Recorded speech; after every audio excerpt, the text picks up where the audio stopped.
Across moonlit beaches and roaring coasts, moments of celebration and calm have turned into chaos when the ocean's silence was broken without warning.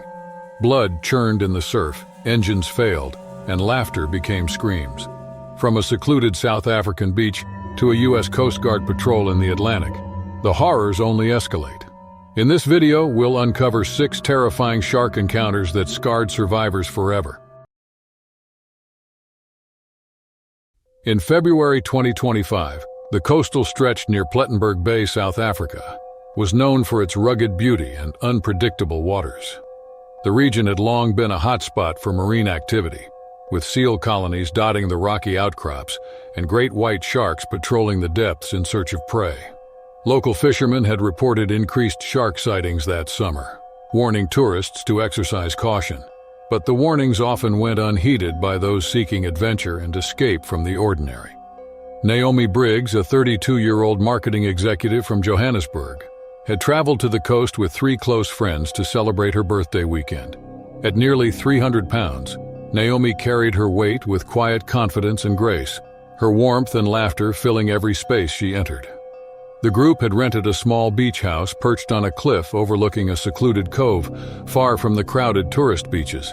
The location was perfect for privacy and relaxation, surrounded by wild vegetation and accessible only by a narrow dirt path that wound down to the shore. On their second night, the group gathered around a bonfire on the sand, bottles of wine and laughter flowing freely as they reminisced about old times and shared stories under the vast canopy of stars. As midnight approached, someone suggested they take a spontaneous swim in the ocean.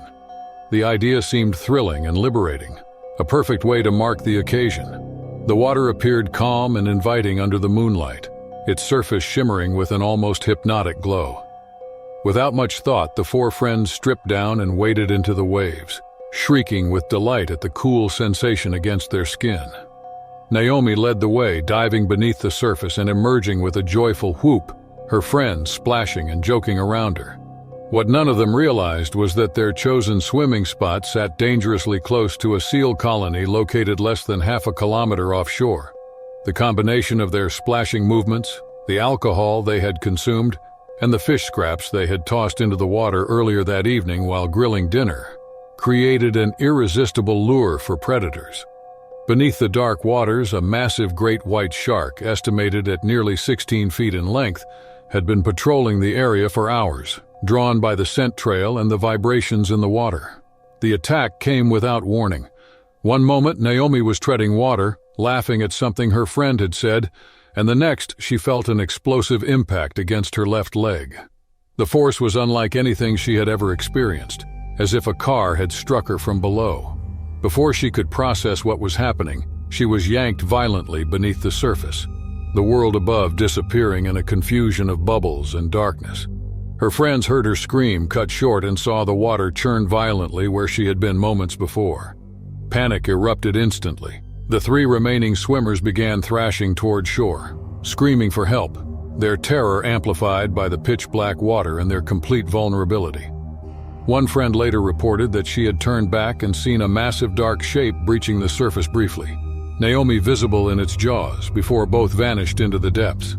The shark's immense power and speed left no room for rescue attempts. The group reached the beach in a state of hysteria, stumbling over the sand and frantically calling emergency services. Local authorities arrived within 20 minutes, but by then it was far too late. Search and rescue teams scoured the cove with spotlights and sonar equipment throughout the night, but the ocean had claimed Naomi completely.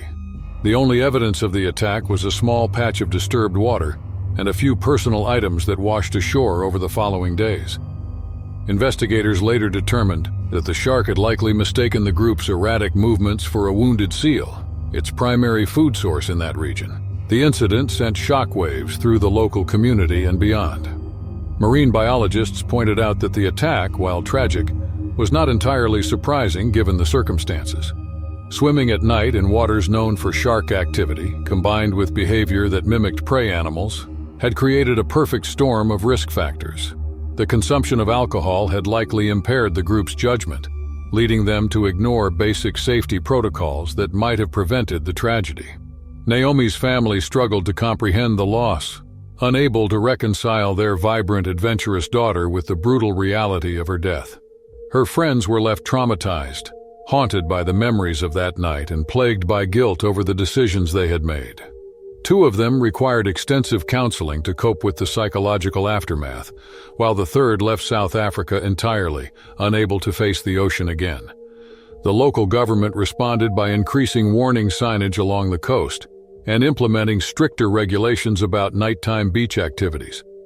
Marine experts used the incident as a teaching moment, emphasizing that great white sharks are ambush predators that rely on stealth and surprise, making nighttime swimming in their territory particularly dangerous.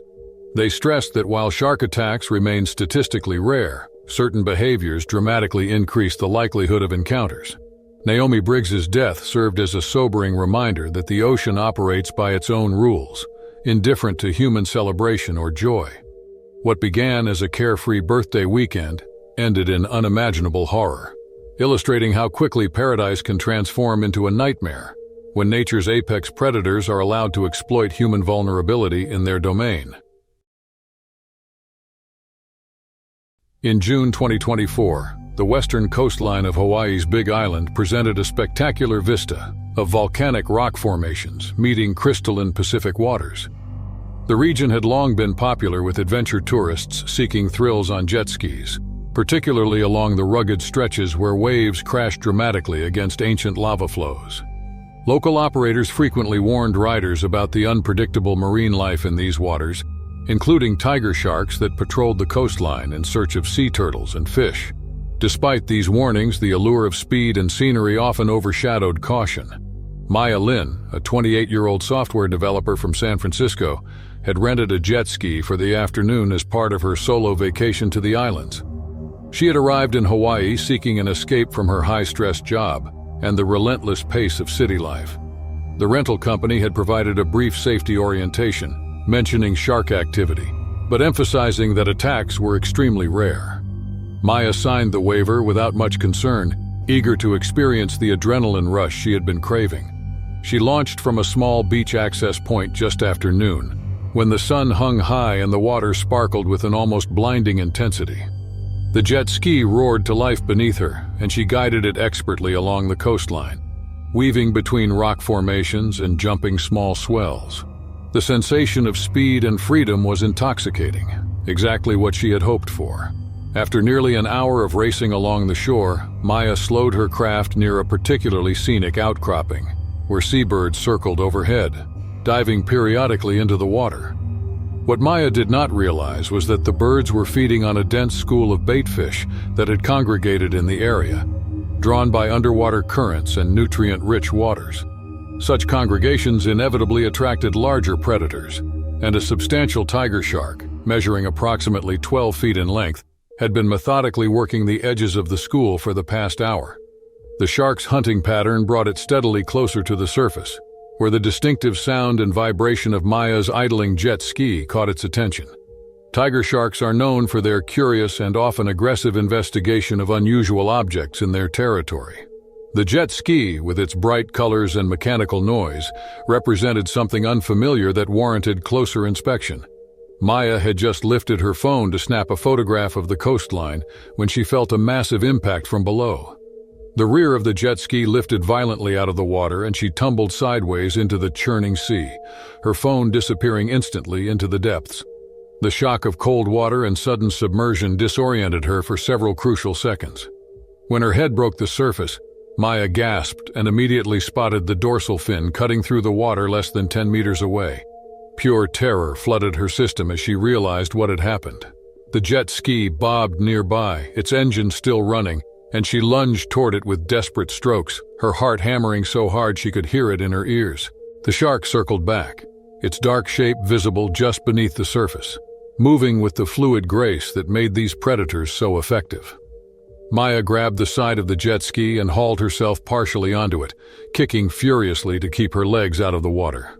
The shark approached again, its snout breaking the surface as it opened its jaws to test this strange floating object. Maya screamed, though no one was close enough to hear, and kicked at the water to create splashes and noise. For what felt like an eternity but was likely only 3 or 4 minutes, The shark continued to circle, occasionally bumping the jet ski with enough force to rock it violently. Maya clung to the craft with every ounce of strength she possessed, her arms burning with exertion, and her mind racing through every shark documentary she had ever watched. She knew that showing weakness or thrashing like injured prey could trigger a more aggressive attack, so she forced herself to remain as still as possible while maintaining her grip. Eventually, perhaps finding the jet ski uninteresting or deciding it was not edible, the tiger shark descended into deeper water and disappeared from view. Maya waited another full minute, scanning the surrounding ocean with wide eyes, before finally pulling herself fully onto the jet ski. Her entire body shook uncontrollably as adrenaline coursed through her system. She fired up the engine and raced back toward shore at maximum speed, not daring to look back. When Maya reached the beach, she collapsed onto the sand, her legs refusing to support her weight. Other beachgoers rushed over, alarmed by her obvious distress, and she managed to explain what had happened between gasping breaths. Paramedics checked her for injuries and found only minor bruises and scrapes from the initial impact and her frantic scramble onto the jet ski. The experience fundamentally changed Maya's relationship with the ocean, leaving her with a profound respect for the predators that called it home, and a renewed appreciation for how quickly recreational activities could transform into life-threatening situations.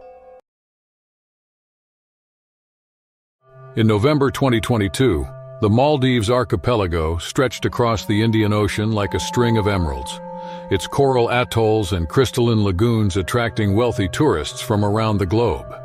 The waters surrounding these islands were renowned for their beauty but also harbored significant marine predators, including oceanic white-tip sharks that ventured into the deeper channels between atolls. These sharks had earned a fearsome reputation among marine experts for their bold and persistent behavior, particularly when investigating potential food sources far from shore.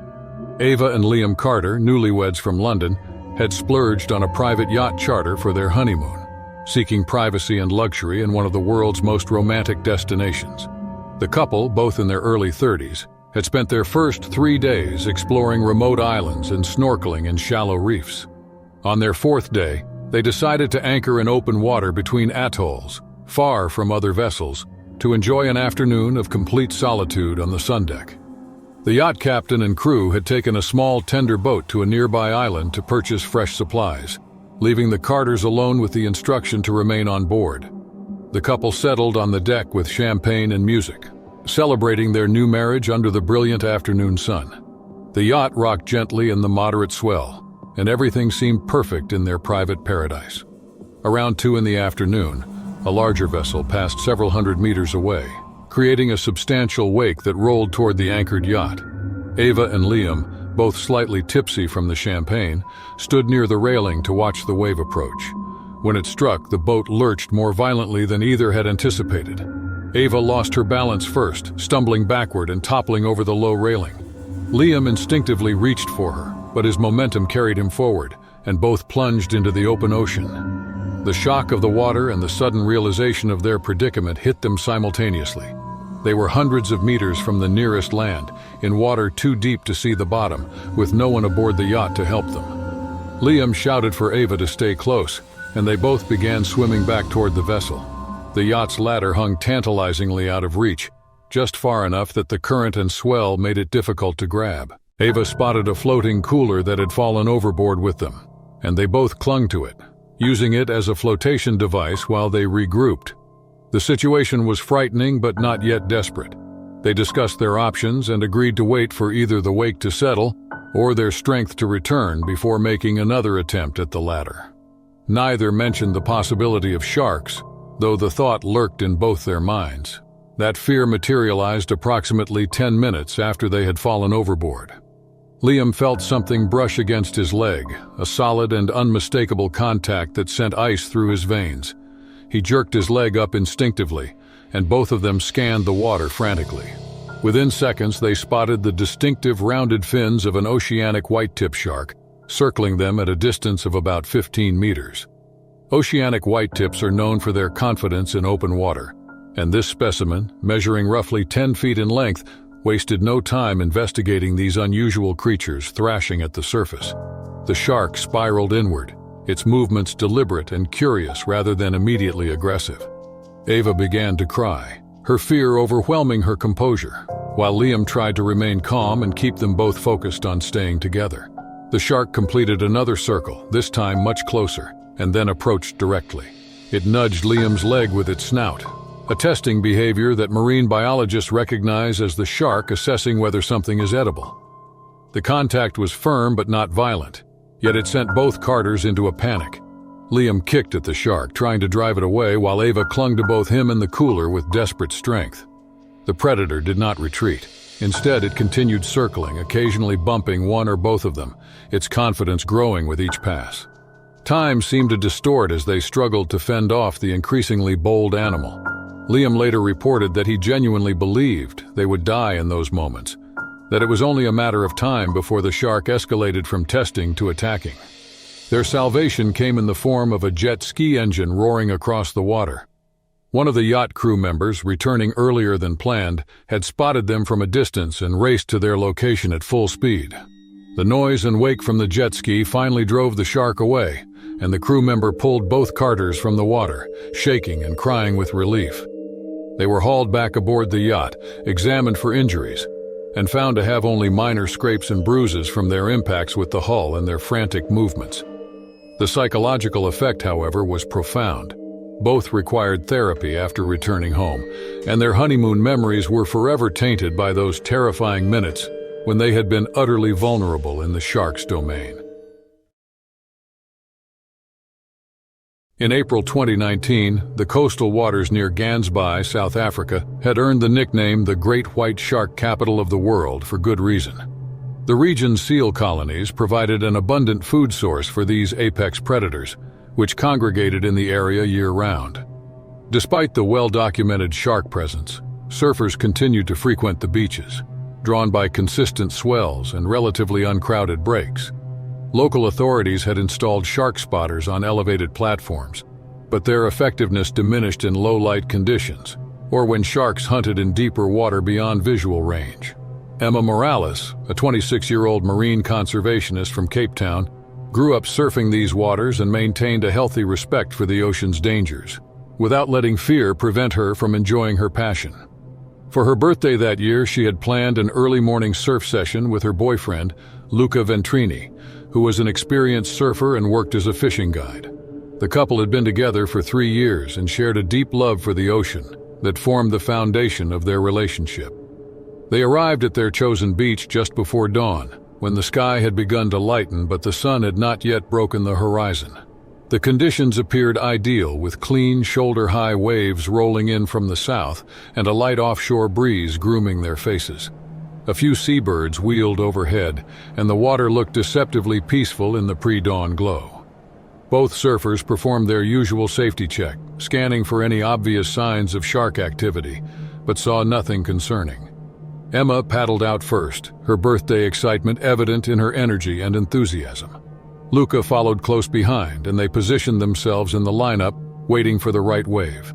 They chatted between sets about their plans for the rest of the day, which included breakfast at Emma's favorite cafe and a hike along the coastal cliffs. The water temperature was comfortable in their wetsuits, and the morning promised to be perfect. What neither surfer could have known was that a massive great white shark, later estimated at 17 feet in length, had been hunting in the area throughout the night. The predator had made several unsuccessful attempts at seal colonies nearby and was still actively searching for prey as dawn approached. The shark's hunting pattern had brought it into the surf zone, where it moved methodically along the bottom, using the low light and murky water to its advantage. Emma caught her first wave of the morning about 20 minutes after paddling out, a clean right-hander that she rode smoothly toward the beach. As she kicked out and began swimming back to the lineup, she called to Luca about how good the waves were feeling. He waved in acknowledgement and prepared to catch the next set wave himself. Emma paddled steadily, her arms pulling through the water in a rhythm she had perfected over years of surfing. The attack came from directly below, with absolutely no warning. The great white erupted from the depths with explosive force, its jaws clamping onto Emma's surfboard and her body simultaneously. The impact launched both her and the board into the air before crashing back down into the churning white water.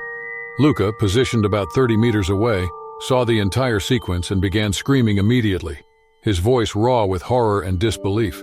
He paddled frantically toward her, his mind refusing to accept what his eyes were witnessing. The shark had dragged Emma beneath the surface, and the water around the attack site had begun to darken ominously.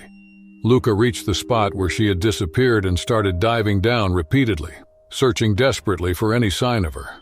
But the visibility was nearly zero in the disturbed water.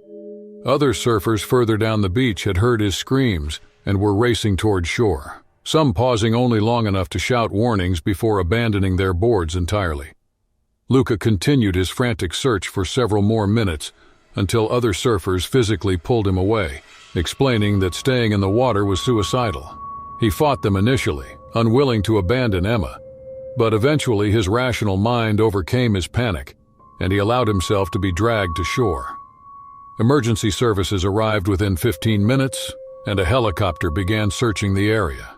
However, they found only fragments of Emma's surfboard and her distinctive birthday bracelet, which Luca had given her that morning, still clasped around a piece of wetsuit. The recovery operation continued throughout the day, but Emma's body was never found. Marine biologists theorized that the shark had likely carried her into deeper water, and the strong currents in the area had dispersed any remains. Witness accounts from Luca and the other surfers confirmed that the attack had been swift and devastating, giving Emma virtually no chance of survival. The tragedy devastated the local surfing community and Emma's family. Luca struggled with severe trauma and guilt, replaying the morning endlessly in his mind and wondering if there had been anything he could have done differently. He eventually left South Africa entirely, unable to face the ocean that had taken the woman he loved on what should have been a day of celebration. In March 2025, the waters off Queensland, Australia, had become increasingly popular for shark cage diving operations, offering tourists and content creators the opportunity to observe these predators in their natural habitat. The industry had grown substantially over the previous decade, with multiple companies competing for business by promising close encounters with various shark species. Operators used chum, a mixture of fish parts and blood, to attract sharks to the dive sites, a practice that generated ongoing debate among marine conservationists about its impact on shark behavior. Liam Carter, a 31-year-old marine wildlife videographer from Sydney, had built a modest following on social media through his underwater filming work. His channel focused on showcasing ocean predators in an educational context, and he had been planning a cage dive expedition for months. The footage would serve as the centerpiece for a documentary series he was developing about shark conservation. He had selected a well-reviewed operator with strong safety credentials and scheduled his dive for a weekday morning when tourist traffic would be minimal. The dive boat departed from a small coastal marina just after sunrise, carrying Liam, the 3-person crew, and 2 other divers.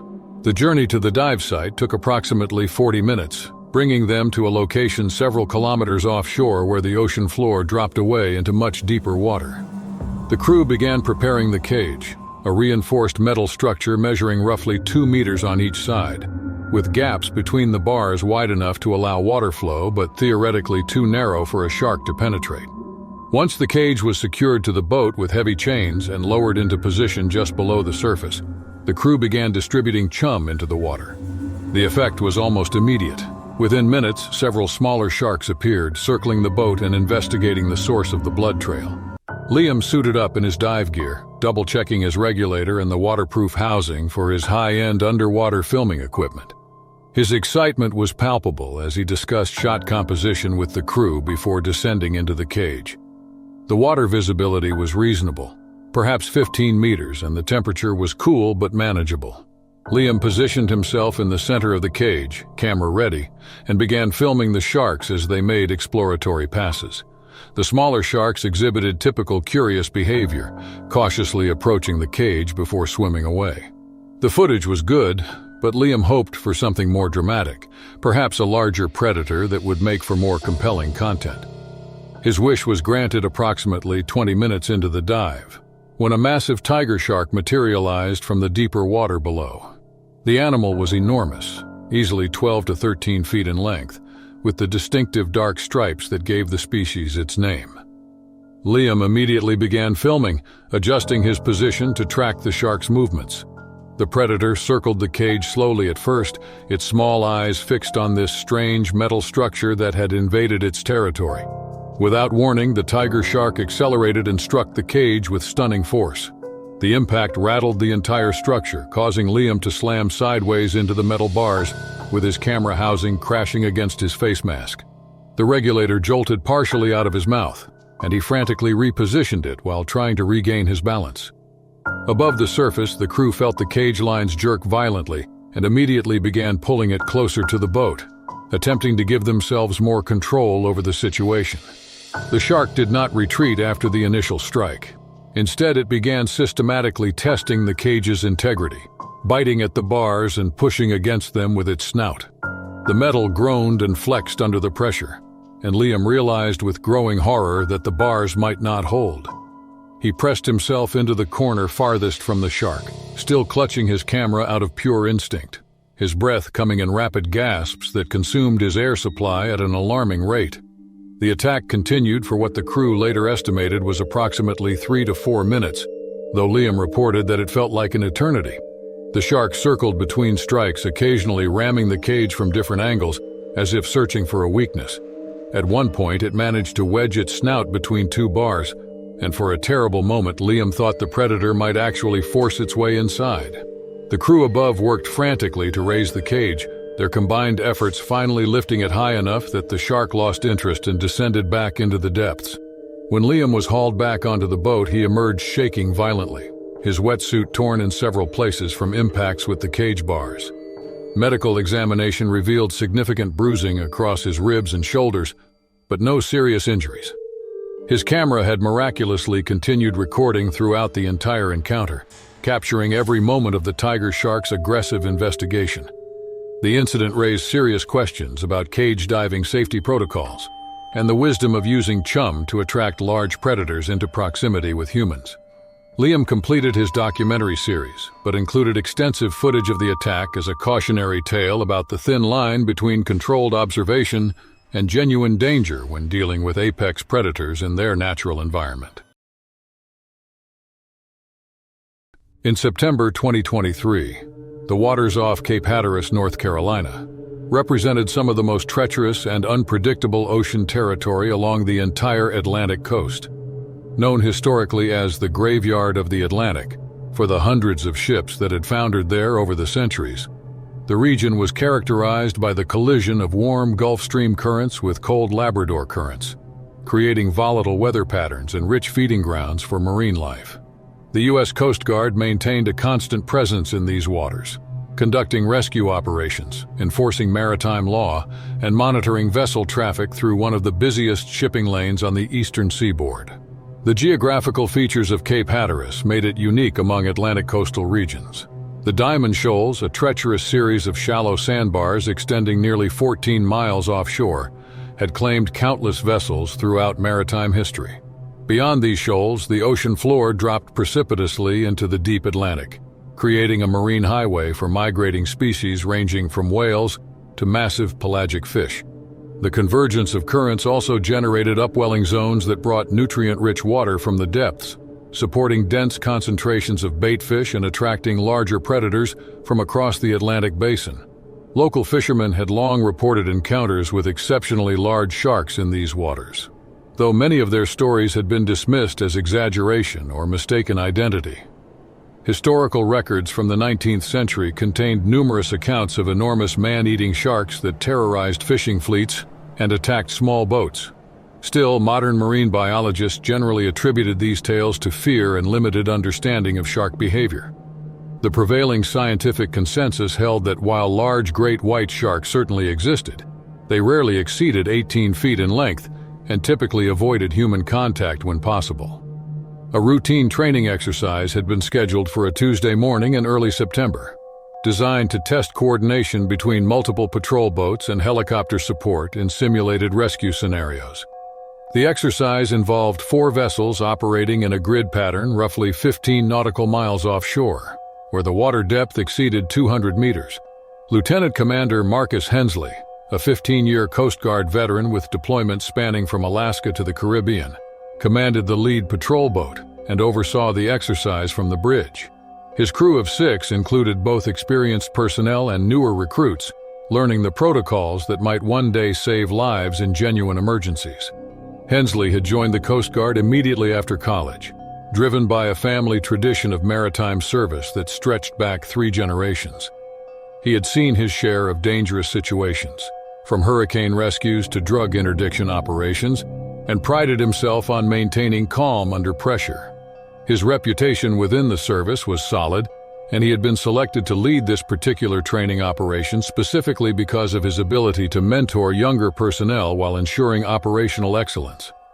The morning had begun uneventfully, with clear skies and moderate seas making for ideal training conditions. The boats performed their assigned maneuvers, practicing approaches and communications, while the helicopter circled overhead at regular intervals. The crew worked through various scenarios, including man-overboard drills, vessel-to-vessel transfers, and coordination with air support. Everything proceeded according to the planned schedule, and Hensley noted with satisfaction that even the newest recruits were performing competently under the watchful eyes of their supervisors. Around 10:30, the sonar operator aboard Hensley's vessel, Petty Officer 2nd Class Devin Blackthorne, reported an unusually large contact moving beneath the surface approximately 50 meters from their position. Blackthorne, a sonar specialist with 7 years of experience, had tracked everything from submarines to whale pods during his career, and immediately recognized that this contact was different. At first, he assumed it might be a submarine conducting its own exercises in the area. Still, the movement pattern was wrong for a vessel, exhibiting short bursts of speed followed by steady gliding that suggested a biological entity rather than mechanical propulsion. Hensley ordered the boats to hold position while they investigated further. The sonar reading indicated something massive, with the computer initially estimating a length of over 20 feet and displaying a density consistent with a large marine animal. The acoustic signature showed irregular patterns that ruled out whales or dolphins, whose movements and vocalizations were well documented in the system's database. Several crew members moved to the starboard railing, scanning the water for visual confirmation of whatever was generating such a substantial sonar return. The ocean appeared calm, its surface unbroken except for the gentle swell rolling in from the southeast. Still, the sonar contact continued to circle the vessels in a deliberate pattern that made everyone increasingly uneasy. The circling behavior suggested curiosity or territorial assessment rather than random movement, indicating that whatever was below was actively investigating the patrol boats. Hensley ordered the other 3 vessels to maintain their positions. At the same time, his ship attempted to identify the contact, as he did not want to scatter the formation and potentially create confusion if the situation escalated. Within minutes, Seaman Apprentice Julio Mendez shouted and pointed toward the water about 30 meters off the starboard bow. A dorsal fin had broken the surface, and even from a distance, its size was shocking. The fin stood nearly 3 feet above the waterline, gray-brown in color with a slightly ragged trailing edge, and moved through the water with powerful, unhurried strokes. As it approached closer, the crew caught glimpses of the massive body beneath the surface, a shape that dwarfed any shark most of them had ever seen or imagined. The shadow beneath the surface appeared impossibly broad, suggesting enormous girth and weight. The predator circled the lead patrol boat twice, coming close enough that its bulk created visible displacement in the water and generated small wakes that rocked the 40-foot vessel noticeably. The crew fell silent, watching with a mixture of awe and apprehension as this enormous creature investigated them. Hensley, despite his extensive experience, felt genuine unease at the sight. He had encountered sharks before during his career, including several large great whites near California seal colonies, but nothing had prepared him for the sheer scale of this animal. Hensley ordered his crew to prepare bait, hoping to get a better look at the animal and possibly identify its species definitively. They retrieved a large tuna carcass from the cold storage, a fish that had been intended for lunch but would now serve a more urgent purpose. The tuna weighed approximately 40 pounds, substantial enough to attract any predator's attention. They secured it to a heavy-duty line rated for deep-sea fishing and lowered it into the water on the side where the shark had last been spotted. The response was immediate and overwhelming. The shark surged toward the bait from below with explosive speed, its acceleration generating a massive upwelling of water that splashed over the deck and soaked several crew members. The force of its approach created a visible pressure wave on the surface, causing the entire boat to shift slightly due to the displacement. The animal breached partially as it took the bait, offering the crew their first truly clear view of its head and jaws, which left several of them genuinely frightened. The shark possessed the classic conical snout and dark, emotionless eye of a great white. Still, its proportions exceeded anything in the scientific literature that any of them had read or heard about. The girth of the animal behind its head was extraordinary, suggesting a body weight that some crew members later estimated could have exceeded 3 tons. Its jaws, which opened wide enough to engulf the entire tuna in a single bite, revealed rows of triangular teeth, each measuring several inches in length. The sheer power evident in its movement and strike left no doubt that this was an apex predator of exceptional size and capability. The shark took the bait line and dove, pulling it taut with such force that the industrial winch mechanism groaned in protest, and the metal frame it was mounted to flexed visibly. The line, rated to handle over 1,000 pounds of pressure, held for perhaps 10 seconds before snapping like a thread, with the severed ends whipping dangerously back across the deck. The predator disappeared back into the depths, and for a moment the crew hoped it had lost interest and would move on. Their hope was short-lived. It surfaced again several minutes later, this time on the opposite side of the patrol boat, where it proceeded to investigate the hull by scraping its body along the underside in a behavior that marine biologists call checking. The entire vessel shuddered from the contact, and loose equipment on deck clattered and fell. In the bridge, instruments rattled in their mounts and Hensley gripped the console to maintain his balance. Below deck, crew members reported hearing the scraping sound transmitted through the hull, a deep grinding that resonated through the entire structure of the boat.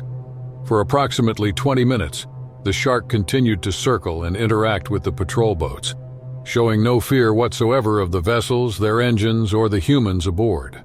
It repeatedly approached within arm's reach of the hull, close enough that crew members could have touched it if they had been foolish enough to try. The animal's behavior suggested pure curiosity rather than aggression, but its size and power made every moment tense for those observing it. Several crew members attempted to photograph or film the encounter. Still, the imagery quality was poor due to the animal's speed and the challenge of capturing its full size in the frame. Eventually, without any apparent reason, the shark simply descended and did not return. The sonar tracked it moving away toward deeper water until it passed beyond the equipment's effective range, heading in a northeasterly direction that would take it into the open Atlantic. The training exercise was canceled, and the boats returned to port earlier than scheduled, where Hensley filed a detailed report of the encounter, complete with measurements, witness statements, and the limited photographic evidence they had managed to capture. Marine biologists who reviewed the report and examined rough measurements taken during the incident expressed skepticism about some of the size estimates. However, they acknowledged that exceptionally large great white sharks occasionally appeared in the Cape Hatteras area, possibly drawn by abundant food sources and deep water access. Some suggested the crew might have overestimated the animal's dimensions due to fear and adrenaline, a common occurrence in unexpected wildlife encounters. Others pointed out that the multiple independent witnesses and the physical evidence of the broken line and damaged equipment supported the crew's account, suggesting they had indeed encountered a shark of truly exceptional proportions. The crew members involved in the encounter found themselves changed by the experience. Their respect for the ocean's apex predators deepened upon realizing that even in the 21st century, with all its technology and scientific understanding, the seas still harbored creatures of almost mythical proportions that defied easy categorization or explanation.